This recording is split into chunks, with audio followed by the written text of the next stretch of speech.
Баршаңызға қайырлы күн, құрметті оқырмандарым, қалдарыңыз қалай? Сіздермен Назерке. Бүгін сіздерге жұп-жұмсақ бір жасағаннан шығатын, тесік-тесік болатын, яғни орысша ажурный құймақтар дайындайтын боламыз. Ең алдымен таза кеңірек ыдысымызға 4 жұмыртқамызды қосамыз. Жұмыртқа менде холодильникте тұрған, бөлме температурасында да тұрса болады, холодильниктегі де жарай береді. Оның үстіне шым-шым тұзымызды қосамыз, яғни кішкентай шай қасықпен жартысын ғана қосатын боламыз. Және менде үлкен қасықтың көлемі осы видеодағыдай, оның үстіне толтырмай 3 ас қасық қант қосамыз. Енді қант өзіңіздің қалауыңыз, егер тәтті болғанын қаласаңыз көптеу қосуға болады. Қыздар, егер қантты көп қосып қойсаңыздар, құймақтарыңыздың шеті қатты болып қалады, яғни қытырлақ болып қалады. Барлығын жақсылап тұрып араластырамыз. Миксердің қолданудың қажеті жоқ. Жақсылап барлығын араластырғаннан кейін оның үстіне сүтімізді құятын боламыз. Сүт менде жылы сүт, сіз салқын сүт қоссаңыз да бола береді. Бұл жерде сүттің майлылығы 3,2%, және мен дүкендегі сүтті пайдаландым. Қолдың сүті болса тіптен керемет. Оның үстіне сұйық майымызды құямыз және електен өткізілген ұнымызды қосатын боламыз. Ұнды міндетті түрде електен өткізіп қосыңыздар, себебі арасында түйіршік болып қалуы мүмкін. Және 15 грамдай разрыхитель қамыр қопсытқышымызды қосамыз.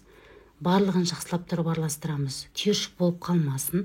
Барлығы бір қалыпқа енгеннен кейін оның үстіне қайнап тұрған ыстық суымызды құямыз. Міндетті түрде ыстық су болуы керек. Қазір ғана қайнап болған суды құйыңыздар. Сәл ғана қамжылы су жарамайды, қыздар. Барлығын жақсылап тұрып араластырып, осындай сұйық масса шығаратын боламыз. Біздің осымен қамырымыз дайын, қыздар. Ал енді бісміллә деп осыны пісіріп бастайтын боламыз. Бірінші құймақтың табасын отқа қойып, қатты қыздырып аласыздар. Оның үстіне кішкене ғана сұйық майымызды қосып, барлық шетіне тигізіп жағып шығамыз. Және қамырымызды бір ожаумен құйып, жақсылап формасын шығарып, құймақтарымызды пісіріп аламыз. Бірінші құймақ дәл видеодағыдай болып піседі, одан кейін барып өзінің формасын жоғалтпай, әдемі сап-сары болып піседі. Өйткені мына жерде сұйық май қосқаннан кейін осындай болып піседі, қыздар. Бұл жерде қорқудың ешқандай қажеті жоқ.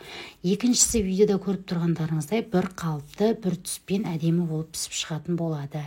Және қыздар, ескеретін жағдай, қамырды құятын кезде таба қатты ыстық болып тұру керек.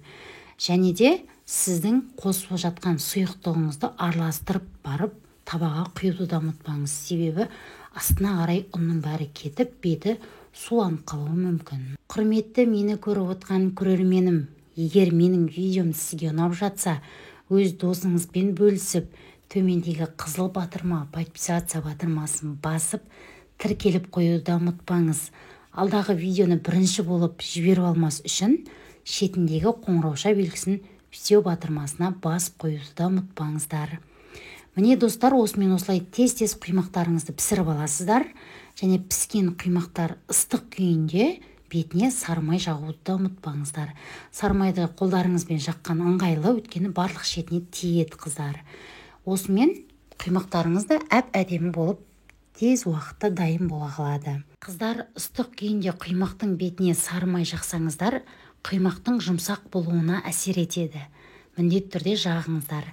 Және де қыздар, сіздерге егер үйлеріңізде таразы болмаған жағдайда, мен сіздерге кәдімгі өздеріңіздің шай ішетін кеселеріңізбен өлшейтін грамды жазып кетем.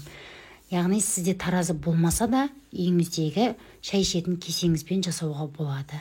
Барлығын описание бөліміне жазып қоям.